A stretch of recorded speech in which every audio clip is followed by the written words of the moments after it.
चला तर मंडळी काय करायचं माहिती का, तवा घ्यायचा, उभा कांदा कट करून घ्यायचा, त्यानंतर कांदा आहे ना तव्यावरती टाकून घ्यायचा आणि व्हिडिओमध्ये दाखवल्याप्रमाणे आहे ना कांदा मस्त असा काळा होईपर्यंत भाजून घ्यायचा। कांदा आपला भाजून झाला की कांदा काढून घ्यायचा साईडला। नंतर लगेच तव्यामध्ये तेल टाकून खोबरं टाकून घ्यायचं बारीक कट करून, आणि खोबरं पण मस्त तेलामध्ये तळून घ्यायचं। खोबरं तळल्यानंतर लगेच 2 लवंग, 2 मिरे, दालचिनीचा तुकडा घ्यायचा, तेलामध्ये टाकून घ्यायचा। नंतर लगेच धने टाकायचे मस्त तेलामध्ये, ते पण भाजून घ्यायचं। वरतून शहाजिरे, खसखस आणि 1 तमालपत्र टाकले। नंतर लगेच कांदा आणि भाजलेलं खोबरं टाकून सर्व मसाला एकत्र भाजून घ्यायचा।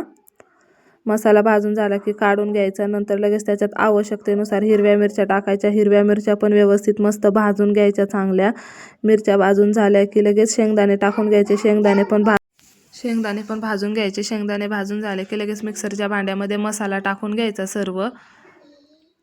बघा असा मसाला टाकून घ्यायचा। नंतर लगेच त्याच्यामध्ये हळद टाकायची, मीठ टाकायचं थोडंसं, कोथिंबीर घ्यायची। कोथिंबीरच्या सहाय्याने ताटाला लागलेला मसाला पण सर्व घ्यायचा। नंतर लगेच कोथिंबीर तोडून कोथिंबीर टाकून पाणी ओतून झाकण लावून आहे ना मस्त मसाला बारीक वाटून घ्यायचा।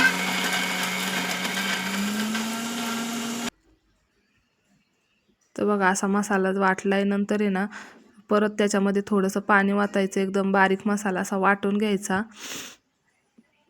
आपला हा मसाला वाटून झाला की लगेच त्याच्यामध्ये शेंगदाणे मिक्स करायचे आणि शेंगदाणे पण पाणी टाकून एकदम बारीक वाटून घ्यायचे। नंतर लगेच पातेल्यामध्ये पाणी ओतून वांगे धुवून घ्यायचे स्वच्छ। परत पातेल्यामध्ये दुसरं पाणी घ्यायचं, त्याच्यामध्ये मीठ टाकून घ्यायचं आणि वांगे व्हिडिओमध्ये दाखवल्याप्रमाणे त्याला असे 4 कट करून घ्यायचे। आतमधून बघायचे वांगे किडके आहेत का किंवा कसे येतं।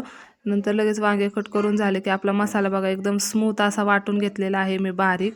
त्याच्यानंतर लगेच मसाला वांग्यांमध्ये भरून घ्यायचा व्यवस्थित। तर बघा असा मसाला वांग्यामध्ये भरून घ्यायचा। नंतर लगेच आहे ना एक बटाटा घेतलेला आहे, बटाटा पण मस्त स्वच्छ पाण्यामध्ये कट करून घ्यायचा। हवा असेल तर बटाटा टाकायचा किंवा नाही टाकला तरी पण चालतो। नंतर लगेच गॅस पेटवायचा, गॅसवरती कुकर ठेवून घ्यायचा।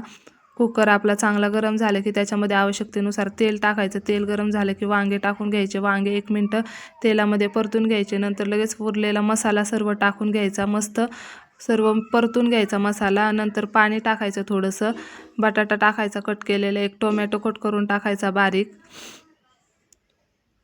पाणी ॲडजस्ट करून घ्यायचं, चवीपुरतं मीठ टाकून घ्यायचं आणि झाकण लावून आहे ना कुकरला मस्त 1 शिट्टी देऊन घ्यायची। एका शिट्टीमध्ये आपलं वांगं मस्त शिजतं, जास्त गाळ पण होत नाही आणि कच्चं पण नाही राहत। तर अशी कुकरमधली ना वांग्याची रेसिपी एकदा नक्की ट्राय करा आणि मला कमेंट करून सांगा। रेडी आहे आपली काळ्या मसाल्यातली भाजी। चॅनलला सबस्क्राईब करून घ्या।